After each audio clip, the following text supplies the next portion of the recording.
At the end of the test, you will be given 10 minutes to transfer your answers to an answer sheet. Now turn to Section 1. Section 1. You will hear a man asking for information about health services in the place where he is living. First, you have some time to look at questions 1 to 6.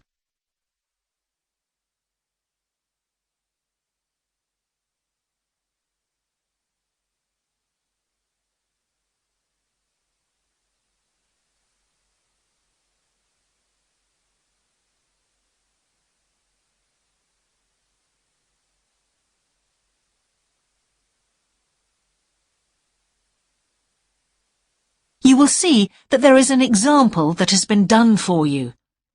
On this occasion only, the conversation relating to this will be played first. Can I help you?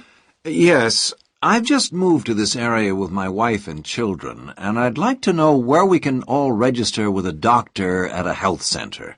Oh, OK. Well, there's Dr. Green at the Harvey Clinic. The woman says the doctor at the Harvey Clinic is called Dr. Green, so Green has been written in the space. Now we shall begin. You should answer the questions as you listen, because you will not hear the recording a second time. Listen carefully and answer questions 1 to 6. Can I help you? Yes, I've just moved to this area with my wife and children, and I'd like to know where we can all register with a doctor at a health centre. Oh, OK. Well, there's Dr. Green at the Harvey Clinic. We always recommend her for babies because she's very good with them and she runs a special clinic. Oh, actually, my youngest child is 5, so that wouldn't be any good for us. Right. Is there anywhere else I could try? Yes, the Eschol health practice is the next one on my list. How do you spell that? Eschol. And it's Dr. Fuller who has space on his list. The clinic only opened a year ago, so the facilities are all very modern. That sounds good. And it's particularly good if you're busy during the day because they also do appointments in the evening. They're closed on Saturday, though. The only other place on the list is the health centre on Shore Lane. You can register with Dr. Gormley. That's Gormley. He's new there, but the centre has a very good reputation. Oh, yes. I think I know the road. That would be the best one. Thanks. Could you tell me, will all their services be free? There are usually some small charges that doctors make. Let me see what it says about the Shore Lane Centre. If you need to be vaccinated before any trips abroad, you won't have to pay for this. What else? The Sports Injury Treatment Service operates on a paying basis, as does the Nutritional Therapy Service. Some health centres do offer alternative therapies like homeopathy as part of their pay-to-use service. Shore Lane are hoping to do this soon. I think they may start with acupuncture. Oh. And finally, if you need to prove you're healthy or haven't had any serious injuries before a new employer will accept you, you can get a free fitness check-up there. But you'd most likely have to pay for insurance medicals, though. OK, thanks. Before you hear the rest of the conversation, you have some time to look at questions 7 to 10.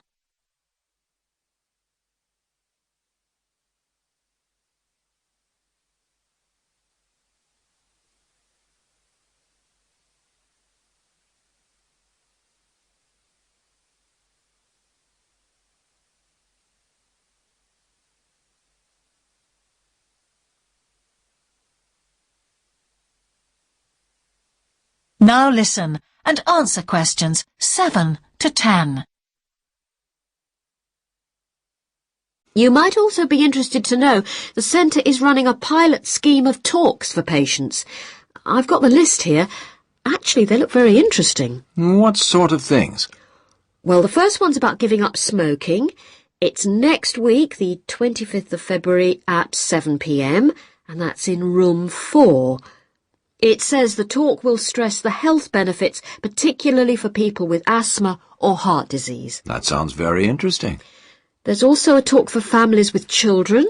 It's on healthy eating and takes place on the 1st of March at 5 o'clock. Will that be at the health centre? Actually, it's at the primary school on Shore Lane. I imagine they're inviting the parents of pupils there. It says here, all welcome. I might go to that if I have time. There's a couple of other talks. One giving advice about how to avoid injuries while doing exercise. It's on the 9th of March. Oh, it's a late afternoon talk at 4:30, and it'll be in room 6. It also says the talk is suitable for all ages. And finally, there's a talk called Stress Management, which is on the... That is the end of section 1. You now have half a minute to check your answers.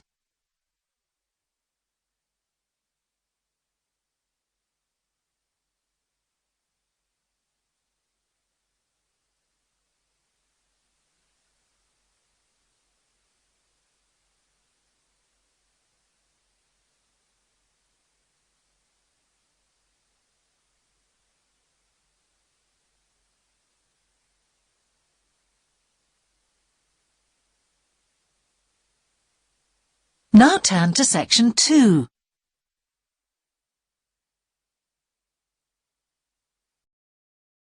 Section 2. You will hear a man who owns a holiday home talking on the phone to a woman who is staying there. First, you have some time to look at questions 11 to 13.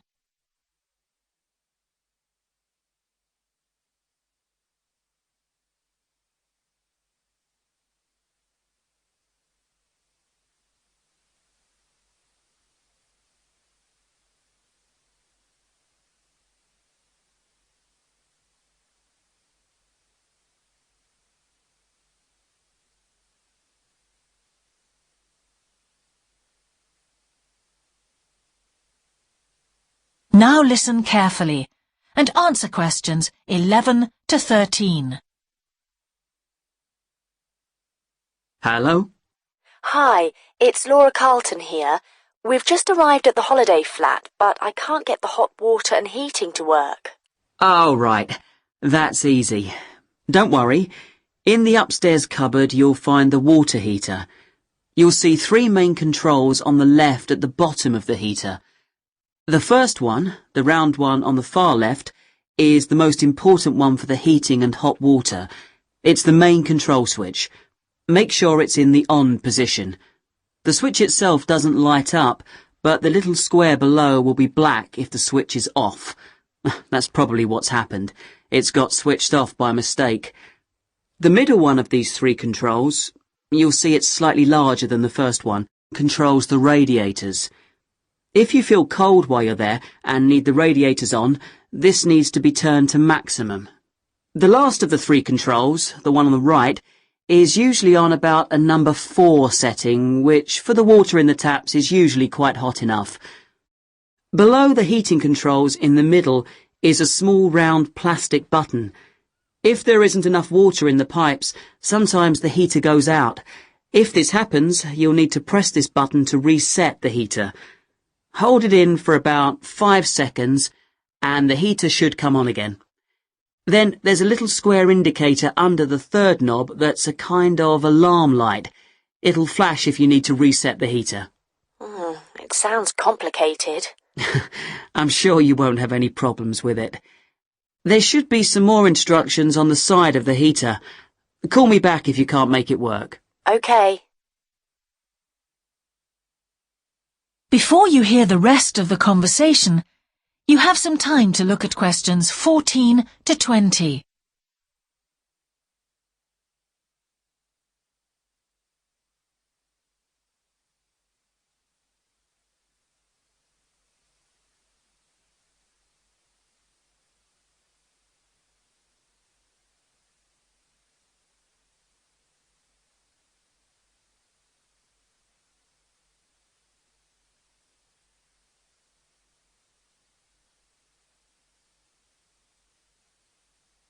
Now listen and answer questions 14 to 20. While you're on the phone, we haven't managed to find a few things we need, like extra pillows for the beds and some washing powder. Is there any here? Pillows, yes. If you look in the cupboard, the large white one upstairs, to the left of the bathroom door, there should be 4 or 5 on the top shelf. And if you want to do some washing, there's some powder for that, probably by the back door. There's a kind of shelf there above the sink. In fact, I'm sure there's some there in a large blue box. You need about half a cupful for each wash.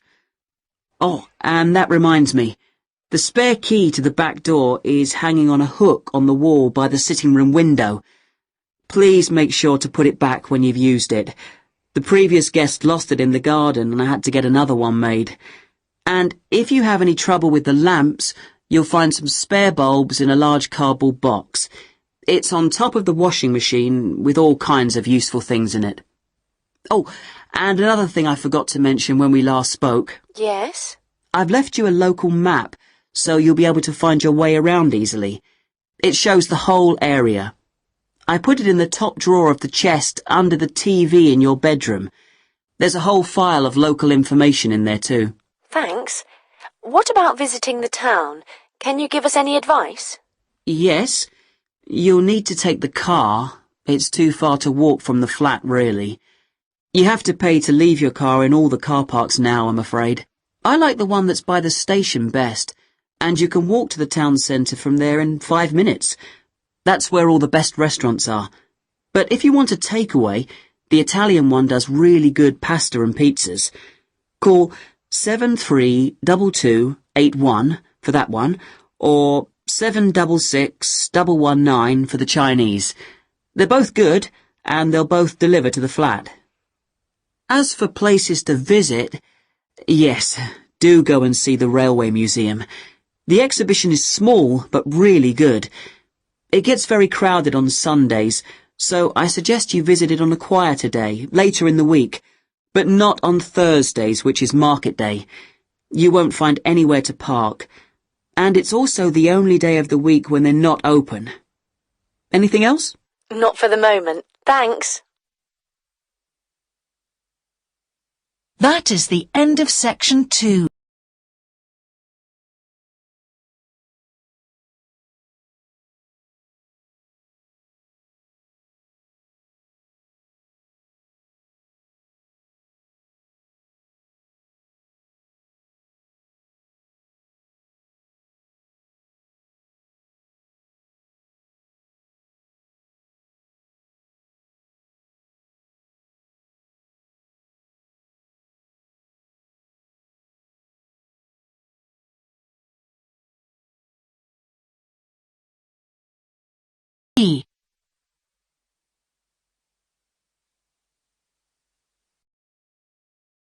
Section 3. You will hear a conversation between an English teacher called Paul and a former student of his called Kira. First, you have some time to look at questions 21 to 25.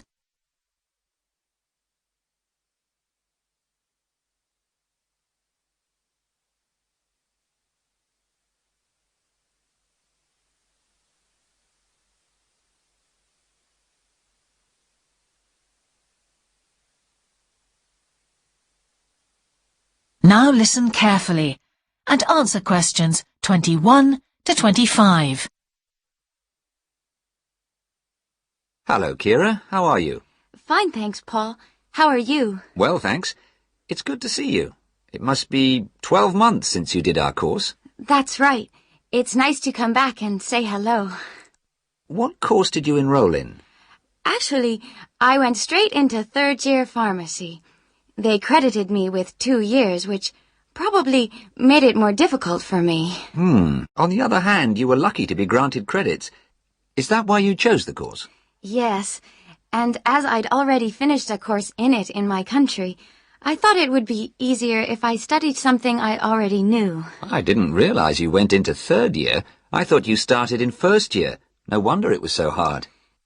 And what do you think is one of the big differences between studying at a university here and studying in your country? Well, I found it very difficult to write assignments because I wasn't familiar with that aspect of the system here. The main problem is that the lectures expect you to be critical. That made me feel really terrible. I thought, how can I possibly do it? How can I comment on someone else's research when they probably spent 5 years doing it? I think a lot of people who come from overseas countries have similar problems. But after a while, it became easier for me. People expect you to have problems with the process of reading and writing, but in fact, it is more a question of altering your viewpoint towards academic study. How was the content of the lectures? Was it easy for you? I didn't really have many problems understanding lectures. The content was very similar to what I'd studied before. And what about the lecturers themselves? Are they essentially the same as lecturers in your country? Well, actually, no. Here they're much easier to approach. After every lecture, you can go and ask them something you didn't understand, or you can make an appointment and talk to them about anything in the course. Maybe you found them different because you're a more mature student now, whereas when you were studying in your country, you were younger and not so assertive. No, I don't think that's the difference. Most of the students here do it.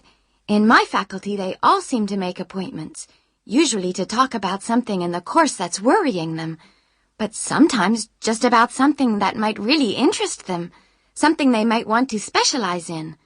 The lecturers must set aside certain times every week when they're available for students. That's good to hear. Before you hear the rest of the conversation, you have some time to look at questions 26 to 30.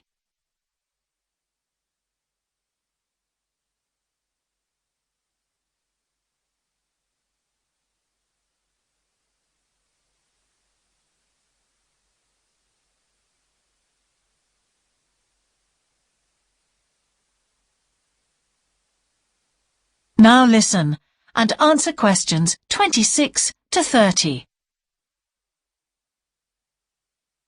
And how was your timetable? Was it a very busy year? Oh, very, very busy. They make you work very hard. Apart from lectures, we had practical sessions in a lot of subjects. We did these in small groups. I had to go and work 4 hours every week in a community pharmacy. Actually, I enjoyed this very much, meeting new people all the time. Then in second semester, we had to get experience in hospital dispensaries. So every second day we went to one of the big hospitals and worked there. And on top of all that, we had our assignments, which took me a lot of time. Oh, I nearly forgot. Between first and second semesters, we had to work full-time for 2 weeks in a hospital. That does sound a very heavy year. So, are you pleased now that you did it? Do you feel some sense of achievement? Yeah, I do feel much more confident, which I suppose is the most important thing. And have you got any recommendations for people who are studying from overseas? Well, I suppose they need very good English. It would be much better if they spent more time learning English before they enter the university, because you can be in big trouble if you don't understand what people are saying and you haven't got time to translate. Anything else? Well, as I said before, the biggest problem for me was lack of familiarity with the education system here. It sounds as if it was a real challenge. Congratulations, Kira. Thanks, Paul. That is the end of section 3. You now have half a minute to check your answers.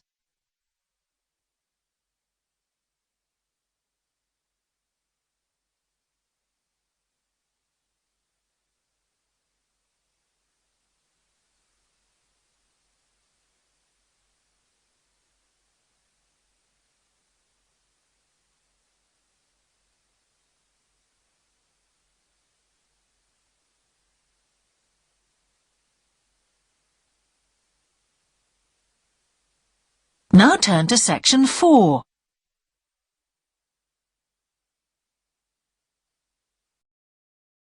Section 4. You will hear a talk about a project on the wildlife found in city gardens in Britain. First, you have some time to look at questions 31 to 40.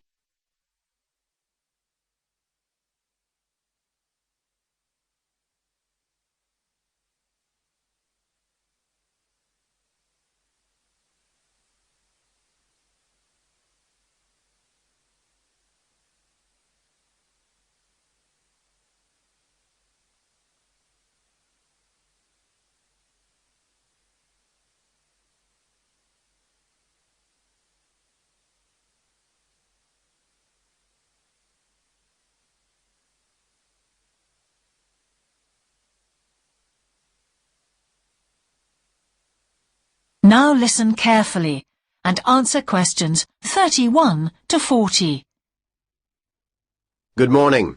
Today I'd like to present the findings of our Year 2 project on wildlife found in gardens throughout our city.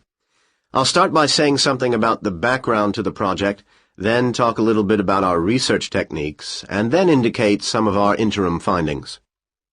First of all, how did we choose our topic? Well, there are 4 of us in the group, and one day, while we were discussing a possible focus, 2 of the group mentioned that they had seen yet more sparrowhawks, one of Britain's most interesting birds of prey, in their own city centre gardens, and wondered why they were turning up in these gardens in great numbers. We were all very engaged by the idea of why wild animals would choose to inhabit a city garden. Why is it so popular with wildlife when the countryside itself is becoming less so?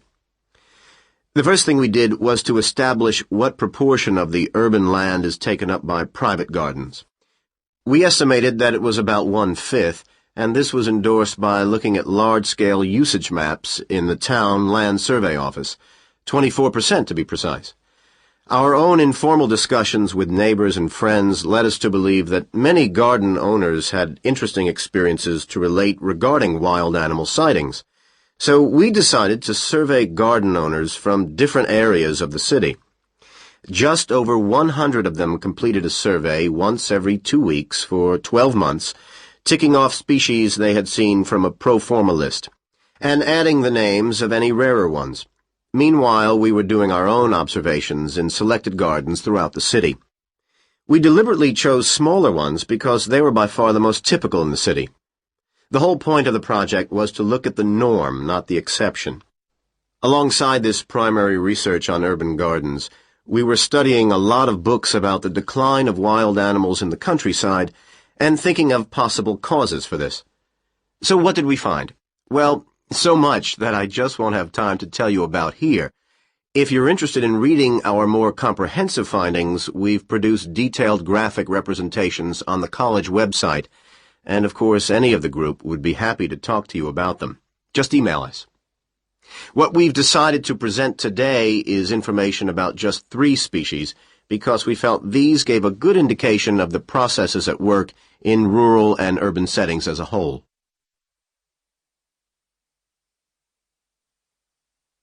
The first species to generate a lot of interesting information was frogs, and there was a clear pattern here. They proliferate where there is suitable water. Garden ponds are on the increase, rural ponds are disappearing, leading to massive migration to the towns. Hedgehogs are also finding it easier to live in urban areas, this time because their predators are not finding it quite so attractive to leave their rural environment, so hedgehogs have a better survival rate in cities. We had lots of sightings, so all in all we had no difficulties with our efforts to count their numbers precisely. Our final species is the finest of bird singers, the song thrush. On the decline in the countryside, they are experiencing a resurgence in urban gardens because these days gardeners are buying lots of different plants, which means there's an extensive range of seeds around, which is what they feed on. Another factor is the provision of nesting places, which is actually better in gardens than the countryside. Hard to believe it, but it's true. Incidentally, we discovered that a massive new survey on song thrushes is about to be launched, so you should keep an eye open for that. Now, I'd be happy to answer any questions you may have. That is the end of section 4. You now have half a minute to check your answers.